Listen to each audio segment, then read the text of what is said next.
we've got a great show for you tonight. As you saw, Hillary and Chelsea Clinton are here. I know. And mom and daughter have written a book together called Gutsy Women. Oh, it's a great book. I mean, who wouldn't enjoy reading about strong and inspirational women? Now, while she's in the UK, Hillary will be doing the usual book readings, and she is so good at it. Because, of course, not all politicians are great at reading aloud. Yeah. Lost your crowd there. A lot of inspirational works have been written by politicians, including this leaflet. Jo Swinson, Britain's next Prime Minister. Yeah, I found that on the shelf marked fantasy. One of the things we love about Hillary, though, is that just days after losing an election, she still managed to put a smile on her face. And it's something politicians in this country are already practicing. Chelsea currently takes a leading role in the Clinton Foundation charity, and as such has had to do all sorts of strange things. Here she is, pretending to be pleased to meet a shaggy-haired Muppet. Yeah, it's an idea she got from her mom. Let's get some guests on! Later we'll be having music from Kesha! Yay! But first, this comedian and actor starred in Peep Show, That Mitchell and Webb Look, and of course, Would I Lie to You? It's David Mitchell! Woo! I come here, I greet, I escort you. David Mitchell, everybody! In the 20 years since The Naked Chef burst upon our screens, this man has become our favourite chef, campaigner and author. Always a pleasure to welcome Mr. Jamie Oliver! Woo!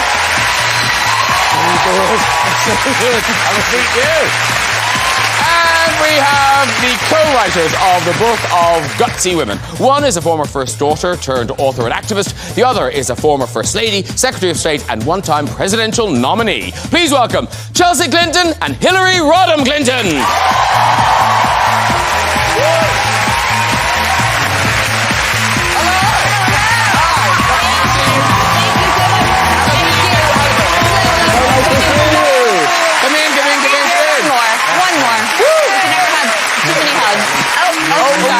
Kissing. Yeah, I know. And waving from afar. Oh, all right. Oh, how is everybody? Lovely to see you all. Hello. Hello. Great to be here. Yes, welcome back. First time for Chelsea. Thank you very much. And I'm thinking, is this your first time abroad since you had a new baby, Chelsea? It is. So yes. Is that nice, or are you kind of, you know... Well, I'm sleep-deprived and over-caffeinated wherever I am. Okay, sorry. But he's here with me. Oh, he is here with you? Yes. I mean, not in your studio, but he is here in London with me. Oh, I see. Oh, I thought you left him behind. No, well, I'm breastfeeding, so he has to come with me. Oh, okay. Yeah. He doesn't really have a choice. You can always FedEx it. Just Maybe. And this is your third child, right? It is, yeah. And how is Hillary Rodham Clinton at being a grandmother? Well, she's a very good grandmother, but she also spoils them, which is a point of some continued conversation between the two of us. Yes, like she thinks pizza is fine at least twice, if not 3 times a day. Well, they like it. Amy. I mean, really. Yeah, they eat it, don't they? Yeah, they eat it. Not being very helpful. Like Hillary, yes, I do, yes. And then you give them back. All sugared up. It is the best system. You know, you get these wonderful new people in your life, and you're thrilled, you're so happy for your child who's now a parent, and you get exhausted helping to take care of them, and then you leave. I mean, it works out perfectly. Now, as people with young children in your life, now you've met David Mitchell backstage. Yes. David, could you say something that might help them realise that they do know you? OK. I play Police Officer Panda on Peppa Pig. Oh. Yeah. See, I love it. But what, does he arrest Peppa Pig? I don't watch the program. What does he do? No, he doesn't arrest Peppa Pig. Why? No. He's a policeman. Doesn't arrest any... Look, I have to thank David and anyone associated with Peppa the Pig, because the other thing you get to do... Peppa Pig. Pig is her surname. Coincidentally, she is a pig. He's trying to give you an out. This They is both so work. helpful. Because we do spend time watching Peppa Pig. Yeah. Or as I call it, Peppa Pig the pig. So now when we see Panda Police officer panda. Police officer. Who isn't a pig? No, who isn't a pig? No. He's a panda. He's a panda. As I understand All over it. We will say to our grandchildren, we know panda. yes. Yeah. This is going to be huge for me. Yeah, no, my son Aiden is going to be really Well, listen, excited. this is a revelation for me because all of my kids have had Peppa the Pig. I didn't know. It's nearly Christmas. It brainwashes you though, doesn't it? As a parent, I've had it for the lot of them. I must have heard about Yeah, you've been through this. You know, it's I do agree with seasoning on pig. And we met a man who killed Peppa Pig. Now, we're beginning tonight with Hilary and Chelsea's new book. It's the Book of Gutsy Women, Favourite Stories of Courage and Resilience, and it's out now. And it strikes me that both of you have obviously published books under your own names, but you wrote this together. So practically, how did it work? Are you on either sides of a desk? Is there a partner desk? No, she's in her apartment. I'm in my house. And, you know, we started off kind of with long lists of hundreds of women that we both admire and are inspired by. And then we had to keep cutting it down and finally got to the 103 that are in the book. But it was a joy to work with her because we're on the same wavelength in terms of what we wanted to say and the kinds of people we wanted to write about. I think Chelsea would probably tell you that it was a little more challenging of a process for her than it was for me. Okay, is that because you did more of it? No. I mean, well. Peppa Pig. So, Graham, I knew that my mother wrote longhand because I had read previous kind of early book drafts of her prior books, but I didn't understand what that would mean for our collaboration together until we really kind of got into working together. I guess I should say I type on a computer because it's 2019. So I would, write a draft of a woman and save it and send it to her. And then my mother would kind of send me her drafts of the women whose biography she'd been working on. But the way that I would receive those would be kind of single pages sent in a photograph. So she would take a picture of, say, like page 1 of Harriet Tubman and send that in one email. And then she would take a picture of like page 2 of Harriet Tubman and send that in the second email. So arguably I worked more because it took a while to like figure out how to decipher all of her handwriting, figure out how to unlock all the attachments. Oh, you have real? evidence. Yes. Is this real? Yes. So, yes, the great South African civil rights lawyer. like a photograph is all very well, but you still have to read it. Yes. Yeah, well, and it's totally legible, really. Mainly legible. That doesn't look that legible. Well, I am just of that generation where I think better when I write in longhand. And, I do know other authors who write longhand. This is her main defense. Well,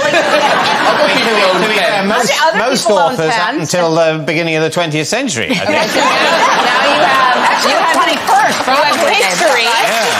Thank you, David. I have no sympathy. But what she really wanted to tell you, Graham, is who else writes longhand? Who else writes longhand, Mom? Well, I think Margaret Atwood writes longhand. Oh, okay. Barack Obama writes longhand. Oh, okay. I could go on and on. Okay. Yeah, I kind of rest my case. Geoffrey Chaucer, he wrote William Shakespeare wrote longhand. Okay, so you did get it down to 103 women in the book. Did you fight over anybody, or were you in agreement all the time? We were mostly in agreement, but our problem was we could have literally written thousands of essays because everybody in this audience and everybody watching knows a gutsy woman. And part of what we hope is that you'll think about the gutsy women in your life. You'll maybe find inspiration to be gutsier yourself. I mean, we really want this to be not just about these remarkable women, but about all of us. And for you, Chelsea, obviously some of the women in the book are very well known and they're household names, we all know them. But who were some of the women who you found and you thought, oh, great, I really want to tell this woman's story in the book? Well, a few. I mean, there's a woman who I just am so determined we're going to write back into American history named Claudette Colvin. He was a 15-year-old on her way home from school in Montgomery, Alabama. And the The bus was full. A white woman got on the bus and said, "You have to give up your seat." And she said no. And it was 9 months before Rosa Parks did the same. So while we justifiably learn about Rosa Parks, at least in American schools, we should really learn about Claudette Colvin too, because it's actually her name on the Supreme Court case where the court ultimately upheld that segregation in public transportation was illegal in Montgomery and throughout the state of Alabama. So I was lucky enough to learn her story in school, but because my teacher really cared about teaching us about other young changemakers in American history, not because she was in my American history textbook. And it's weird because I think we think of these things as historical, but, you know, she's still alive, she's 80. We've got a picture of you meeting Rosa Parks. Right. You met her. You know, I fully agree with Chelsea about writing back into history, Claudette Colvin, but I also want to make sure Rosa Parks stays in history. Yes. Rosa Parks was one of my heroines. And it strikes me, Hilary, that in terms of being a gutsy woman, it was something you chose. You knew you wanted more for yourself. Right. And you, as a young woman, you looked for kind of inspiration. You looked for these stories. Well, I did. And when I was like 13 years old and President Kennedy had said we're going to put a man on the moon by the end of the decade, I wrote a letter to NASA. And I said, I want to be an astronaut. And I got a letter back saying we don't take girls and women. And I thought, well, that, you know, it wasn't really a big disappointment to me. I was never going to be an astronaut. But the idea that they wouldn't take any girl or any woman, and it was a real wake-up call, because nobody up until then had ever said, because I was in elementary school, and nobody said, you can't do this because you're a girl. You know, my parents were very encouraging of education. Yeah. So then fast forward, we write about Sally Ride, who was the first American woman in space, and Chelsea actually got to meet her all those years later. So it shows in just one story where we went from my childhood, no women, to the first woman, American woman in space. Who I could look up to, literally. Yeah. It's funny though, you mentioned writing letters when you were young. David, you were one of those children. You wrote letters, didn't you? No, because I do think there's some children who just kind of don't bother. But you bothered, didn't you? Well, I can't remember any other letters than this one, but I wrote a letter when there was a program, when Play School was on. You remember Play School? It was a program here for very young children, and it was like set in a fictional house. And then there was a bit, I think, to try and help children learn to tell the time, where there was a clock. Just before the story, I think there was a clock, and you go down and the thing beneath the clock would go round and there would be figures on it, and it was quite magical. And then that stopped going round at one point, and I was told, and maybe I'm wrong about this, but I was told it was because of a union dispute at the BBC. the union involved... How old were you? Yeah, I think it was... I think I would have been 5, 6... Did you know what a union was? I don't think so, but I later was told it was a union dispute. Anyway, I was told it was an argument. An argument between the people who did the thing going round and other people, like the people who read the stories or the, you know. And so I wrote a letter, I think, vacuously suggesting that they should have some sort of conversation to resolve their differences. You must have been about... No, I was younger than that. You were younger than 8? Chelsea wrote a letter when she was 5 to President Reagan. I did. What was grinding your gears? She would just popped up one day and said she wanted to write a letter to President Reagan. So the first thing I learned how to read was the newspaper. Probably not surprising in my house. And I read an article one day when I was 5 in the newspaper over my Cheerios that I'd secretly put honey on top of because my mother wouldn't let me have sugar cereal. She now spoils my children. Yeah, but she didn't say that's holding a grudge. I'm on this talk show and I'm going to bring up that honey on the Cheerios again. Did you notice it wasn't subtle enough? Next time it'll be more subtle. And I read that President Reagan was going on a state visit to what was in West Germany. And he was going to visit Bitburg Cemetery. And at Bitburg, there were Nazis buried there, including members of the SS leadership. And I didn't think an American president should be going to pay his respect on behalf of our country to a place where Nazis were buried. How old were you? I was 5, but I wrote a letter to President Reagan, and I said... Give her the honey! Well, clearly. I learned about the Nazis, to be fair, from The Sound of Music. Oh, okay. So I wrote a letter saying, you know, dear Mr. President, I've seen The Sound of Music. The Nazis were not nice people. Please, please don't go to their cemetery. Mate, I just spoke to Jim Will Fix It and wanted to meet Kevin Keegan.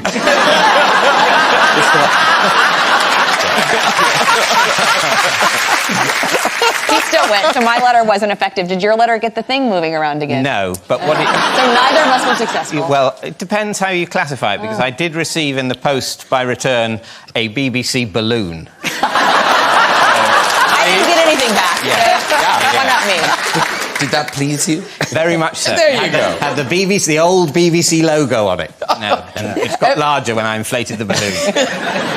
In terms of being a gutsy woman, obviously we talked to you, Hilary, that it was something you chose. But I feel for you, Chelsea, you didn't choose. You became very famous. You were on a world stage very young. How old were you when you went to the White House? 13? 12. 12.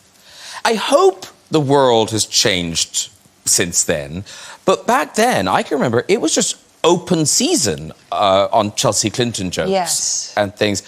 Were you protected from that, or was it possible to protect you from that? I don't think it was possible to protect me from that. I mean, partly because I'd go to school and people would repeat what they'd heard on the radio or the television.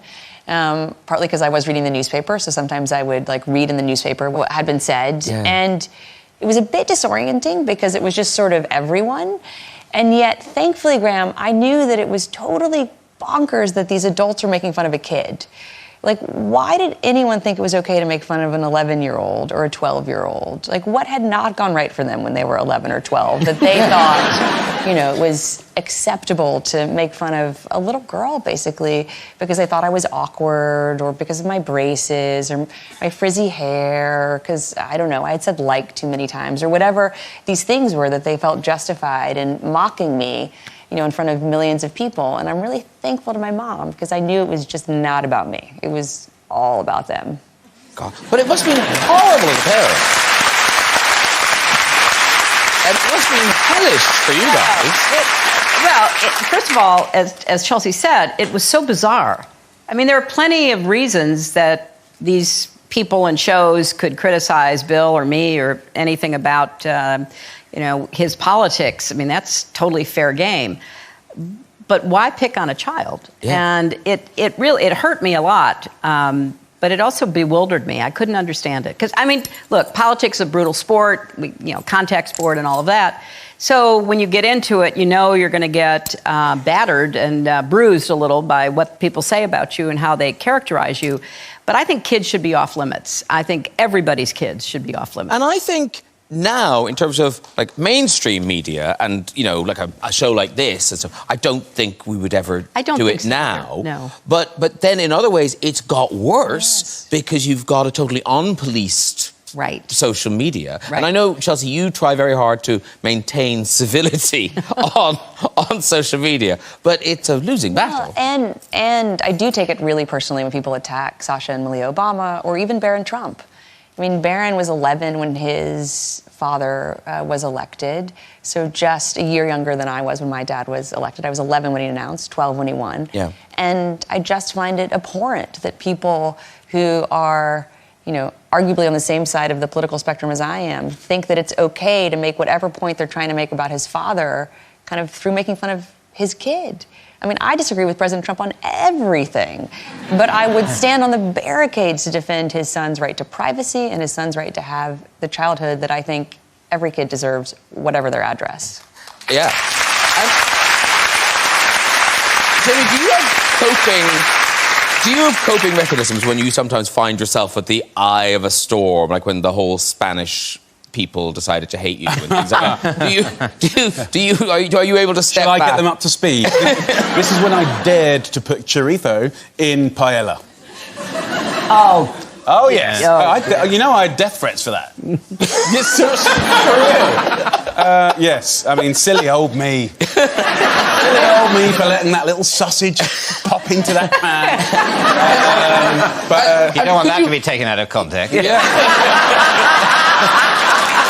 We'll skip that up. Yeah.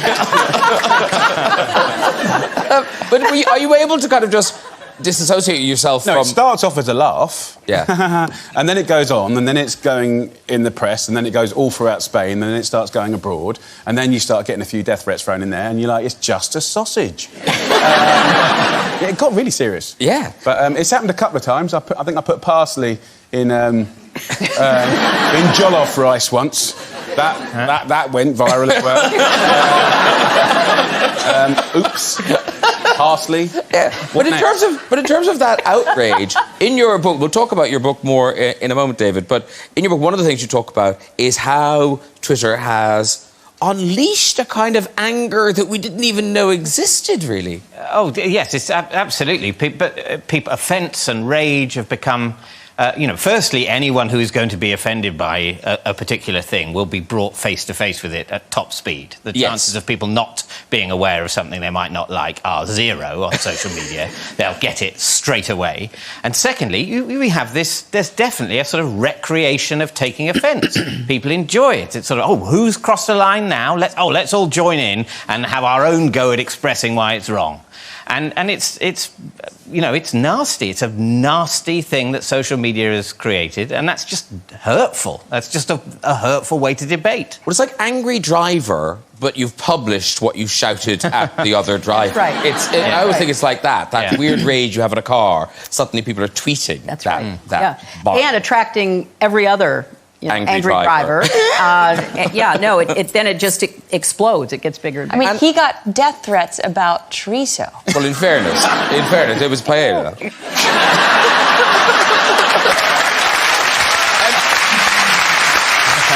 Very quickly, going back to Gutsy Women, First Ladies feature in the book. There's a few. Yes. And one of the honours, I didn't know this happened, that it's not just the President, but the First Lady gets her portrait painted. That's true. And is hung in the White House. Yes, it is. And I think we've got a picture of your portrait hanging in the White House. There it is.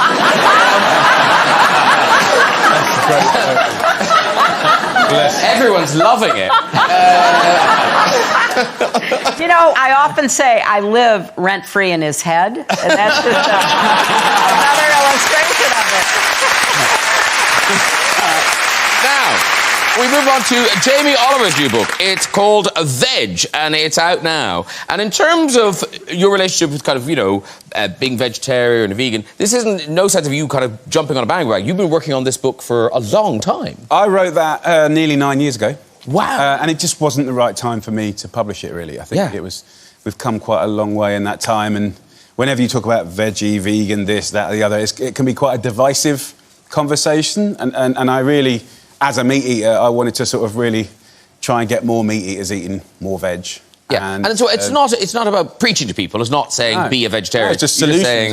I knew for a fact from all the kind of positive stuff that we get back from the internet, which is people want more help with more non-meat sort of meals, dinners, which of course are absolutely normal. If you go around, the whole of the Mediterranean, or you go back hundreds of years, this is completely normal cooking. We just don't talk about it. And well, it's that thing, you don't tell someone it's veg. If you tell someone it's vegetarian, immediately they're going, oh.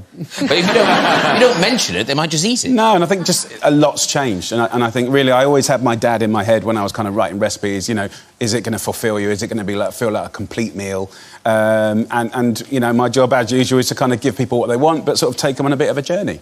And now, did you get death threats over this? This was your veggie pasty. Now, why did this cause such an outrage? It didn't really. It was only Philip Schofield that called me a pervert. But it wasn't the fact that it was veggie, it was the fact that I ripped it open and stuffed it with watercress and apple, and he thought that was very strange. Notice it doesn't say Cornish pasty. No. Had I said that, I probably wouldn't be here today. You're owning it. It's my veggie pasty. Yeah. And in terms of that thing you were talking about, a balanced meal, a full meal, what are the big kind of hitters in here if you want to kind of win a crowd over? Well, it depends where you are on your journey, but I think, for us, sort of doing like a cottage pie, so I did the allotment cottage pie, lots of curries, probably 30-40% of the book is vegan anyway, so there's some amazing Southern Indian-style curries there, which I just love. And we've got everything from brunch, lunch, dinner. I mean, it was trying to give a bit of everything to someone that maybe was, had a slightly awkward other half that didn't want to have something without meat. David, you look pale and interesting. Are you a vegetarian? Thank you, though. No, I'm a meat eater, and I feel at the moment because I feel that the vegetarians are slightly caught between the meat eaters and the vegans. I don't mean like caught like an animal in a trap, and if so, we know which side would eat them. but you know, the vegetarian, you see, you know, there's so much veganism now, and I can completely see, you know, I feel basically perpetually guilty about eating meat, but I used to feel perpetually guilty about everything anyway, so it, you know, it doesn't really change my worldview. Another thing on the list, I'm terrible. But I love vegetarian food, and it goes beautifully on the side of a piece of meat. But I wish that your cookbook had been around, because I gave up red meat when I was 11. Right. And then all meat when I was 13. Because Hillary, when you were campaigning with Bill for the White House, you were the vegetables champion. I love vegetables. Look, we've got you with a banner. Look, I you go, love look, let's put broccoli in the White House again. I mean... That was because the former president, the one we were campaigning against, had taken broccoli out of the White House. He just didn't like broccoli. He banished broccoli. Wow. No broccoli was to appear on any... It was his least favorite vegetable. Yes, right. So I happen to like broccoli. And you know, there's a lot of things you can argue about, but I thought arguing about broccoli was as good as anything. Because, Chelsea, you talk about the healthy eating there, but, like, were you allowed kind of treats in the White House? Could you have junk food and... Yeah. Like on the weekends. Like the No weekends honey, were... but... You know. Yeah, well... No, honey. A little. Yeah, I mean, on the weekends. I mean, it was pretty strict during the week, and then more relaxed on the weekends. And could you have people over? Could friends come over and stuff? Yes. Oh, yeah. Oh, I mean, the place was filled with her friends. Yeah, absolutely. God, that's funny. And you know, it's true that, you know, the White House does like to prepare all the food, and the kids were not always enthusiastic about the food that they were being served. So they were always trying to call for pizzas. And you can't order a pizza to the White House. I'll just tell you that right now. And we didn't... Sometimes there were exceptions. Yeah, sometimes you could go out maybe, and one of the kids could go out maybe and meet the... And pick it up. Yeah, Get the it through pizza the driver. fence. Yeah, but the first time you would have thought that, you know, war had been declared. There's a pizza truck outside that says a pizza was ordered. What do we do with it? We had lots of challenges like that. I mean, to be honest, it sounds like a crank call from the pizza restaurant's point of view. Exactly. You want some pizzas at the White House? Exactly. Yes, thank you very much. We're very busy. But somebody took it seriously and showed up. The extra And Jamie, you've been in this world because you've cooked for presidents and prime ministers, and you didn't bring food to Number 10. You've cooked in Number 10. Many times, yes. It's always a pleasure to cook. And is it like a hotel kitchen or... It's actually a rubbish kitchen. It's quite interesting because when I did the G20, we had all, you know, the biggest leaders of the world, you know, in for a dinner. Me and my team were responsible for it, and they didn't even have enough matching plates. It was properly wrong. I mean, I even said to the head of the household... Did you bring in your own plates? No, I said to the head of the household, listen, I'm not being funny. Do you want me to have a little whip around and I'll get you a new set of plates? Because obviously, like, I mean, I'm all down with, like, rustic and sort of casual, but, like, when it's the G20 and, like, I'm representing Britain, and you don't want it to be, like, the mankiest food of all the G20s, do you know what I mean? Well, that is what they'd expect from Britain, isn't it? But like, you already know how many plates you need. Yeah, but It's 20. But what happened with the plates? So I didn't have enough of the same colour or shape So mix or and match. decoration, so I had to kind of put it over the other side so hopefully they wouldn't see it. Which countries' leaders didn't get the matching plate? I'm not going to say, you're the less important ones. But it's funny because I did it with my 15 students, so, you know, and quite a proportion of them have had history with the law.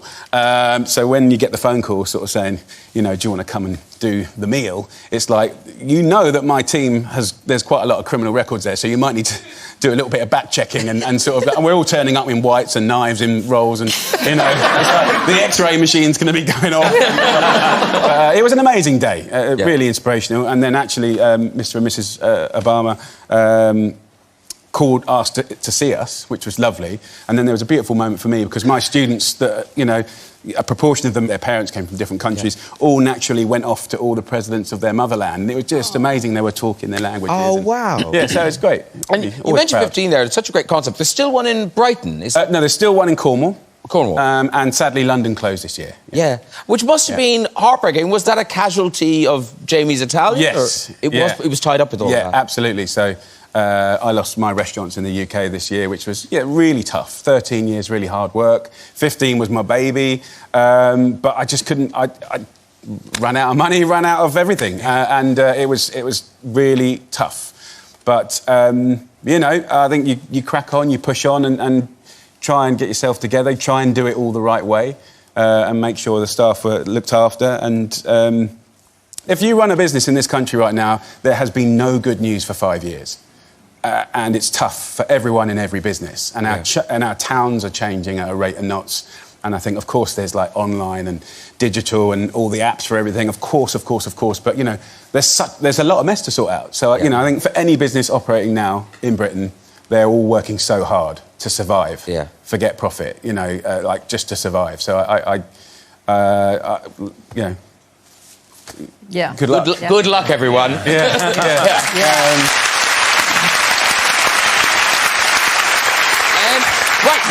Moving on, Dave Mitchell brings us a book. It's called Dishonesty is the Second Best Policy. And this is out now, and it's your Observer columns over kind of the last 5 years, Yes, about? yeah. And the columns kind of cover, things that are going on in the news and in our culture and in our society. And it's one of the things you pick up on is what's happened to facts, that facts aren't what they once were. Yeah. Facts. I thought you were talking about the defunct way of sending messages. No. And what happened to that? Well, tell you what's happened to that, the internet. And it's the least of its victims. Yes, well, that's the thing. The internet has happened to both forms of fact, both faxes and facts. The internet has seen to. Yes. Because now, essentially, you can't tell truth from lies. They both look perfectly nicely typeset. They're both on websites. Loads of people are endlessly saying how mainstream media is all lies.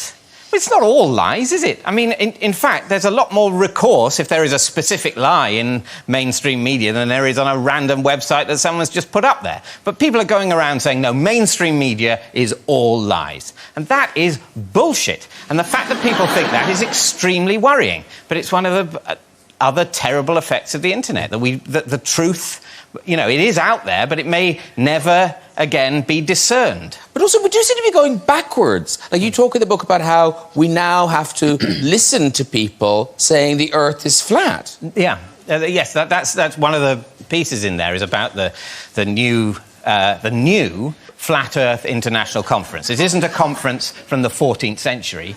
This is a conference that started, I think, in 2017.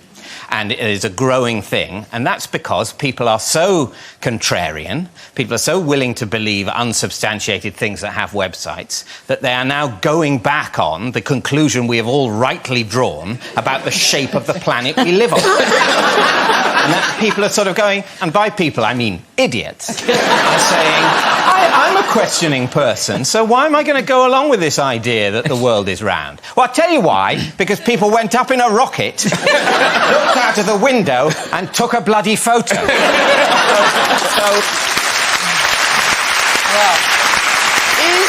Is part of the problem is that, you can't call people stupid anymore. He just did. Oh, no. You're cancelled. Yeah. But that's the thing, though. It's the idea that one thing is a fact and another thing is an opinion, and that's not as important as a fact, is now considered terribly elitist. Yes. And you sort of go, well, you say that the red light means that you stop at the traffic lights, but my opinion is that that's a sort of angry light saying, yeah, let's get going. And that suddenly, if you can't have a society where certain assertions are officially dignified as truth and other assertions merely as opinion or, indeed, in some cases, definitely a lie, then our civilization can no longer progress. Well, fair enough. So we're finished. That's yeah. Done now. We're an old country. Yeah.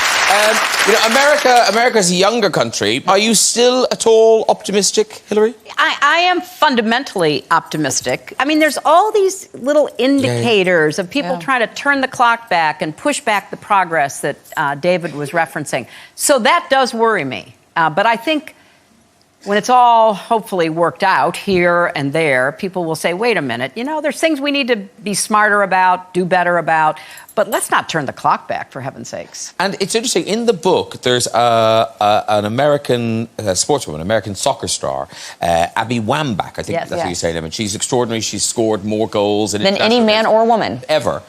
And when she came to the end of her career, she did this final kind of endorsement advertising campaign, and the tagline was, "Forget me." Why did that appeal to you, Hillary? Well, what she was saying as she retired was, I want to make way for new people. Forget me, forget my accomplishments. Let's clear the decks. Let's encourage more young people, not only to play football, but run for office, be a great chef, be a writer, be whatever. And I loved that because in our house, we had a saying about, how important it was also to be second. Somebody could be the first at something, but that didn't mean that you would stop pursuing your own dreams. You could be the second, the third, the 100th.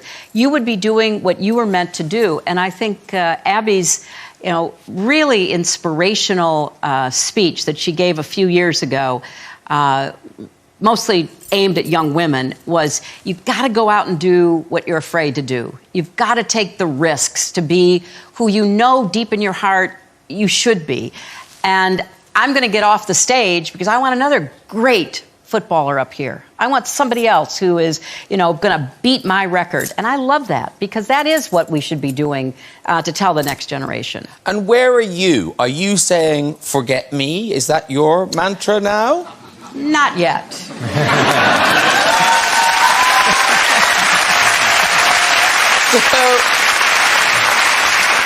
Because the rumor mill is flying that you could step back into the ring. Yeah, I hear that. I especially have been deluged in the last few weeks with thinking about doing that. But right now, I'm not at all. Planning that. I'd have to make up my mind really quickly because it's moving very fast.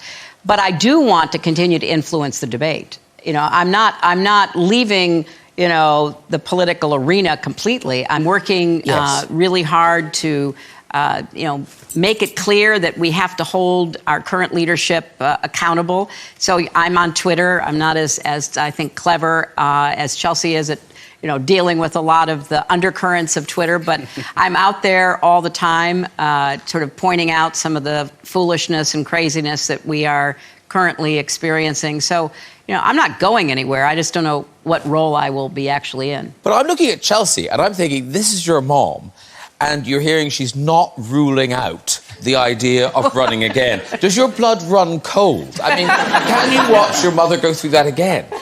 Well, I mean, she is first and foremost my mom, which I think sometimes people forget.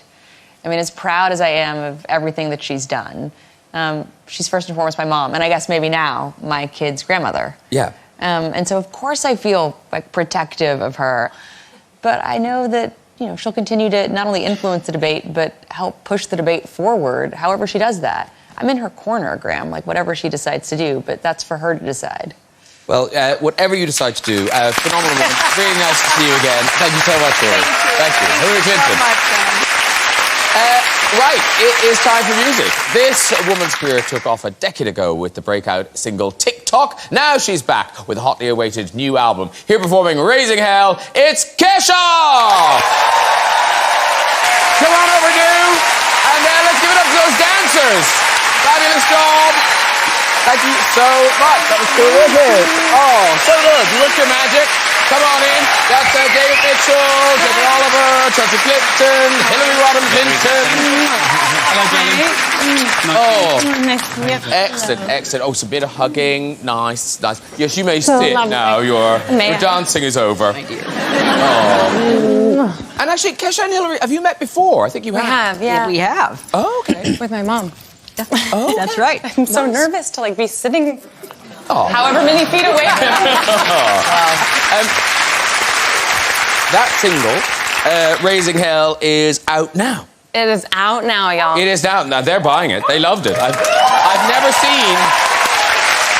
I don't think I've ever seen our audience up and dancing before. Thank you. Yeah. Thank you, every single one of you, for standing up for those 3 minutes. Yeah. I really appreciate it. I found it a bit disconcerting, but there you go. Because they've never stood up for you. You know, never, ever. Thank you for noticing, Tony. So the single's out now, and the album, this is the album High Road, it's called, and this is out on January the 10th. Yes, and that's the first time I've seen it in real life. Beautiful, it's beautiful, isn't it? Thank you. And from what I've heard you talking about the album, and you say this is a really kind of up, happy, poppy album. Yeah. I mean, not every song on the record is happy and upbeat and poppy, but I really wanted to reclaim my happiness because I feel like I've been through things, and haven't we all? Yeah. And after some self-reflection, I realized pop music makes me really happy, and so I'm gonna do it.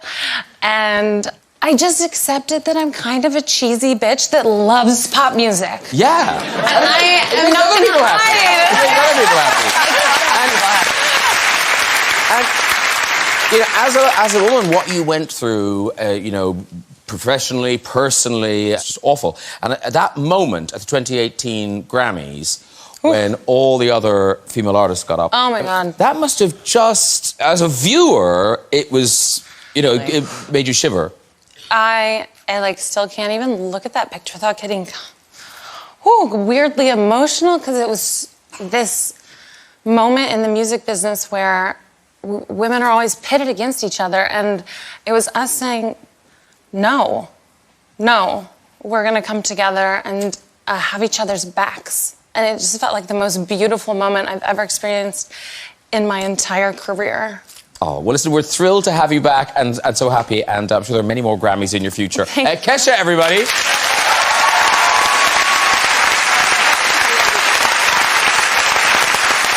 Right, that's nearly it. Before we go, we have time for a visit to the big red chair. Who's there?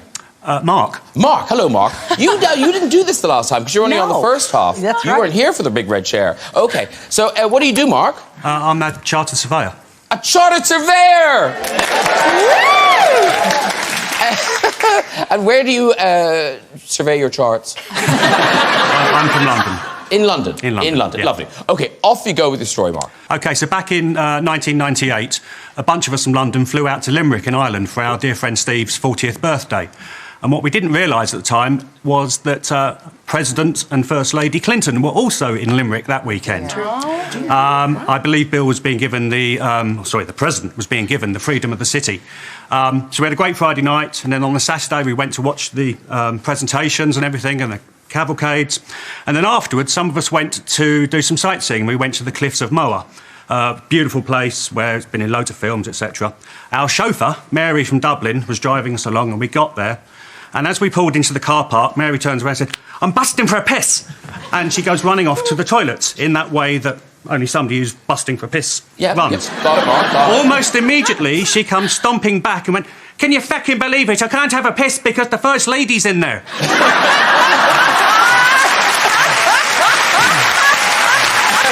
That's a good story. You can walk. Wow. I mean, I've never been in the public toilets at the Cliff of Moher, but I can't imagine that they're right. So, they might have cleaned them that day. Do what you gotta do. One more. You want to cook somebody? Oh, sure. Yeah, go on. You can cook. Okay, well, I may want to walk away.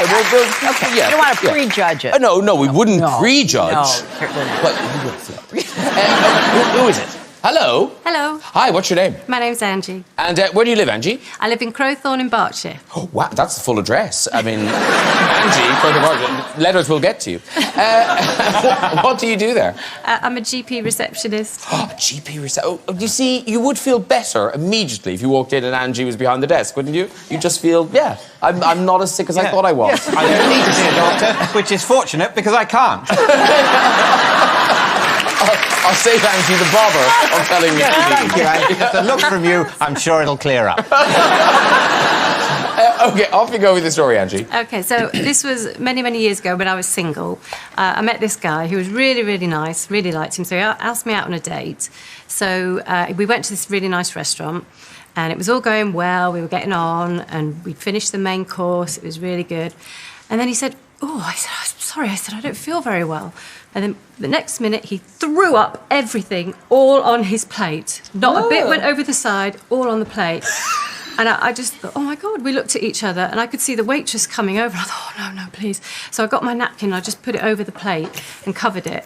And as she came, she bless her, she picked it up and she said, would you like dessert? And we both looked at her and went, no, the bill, please.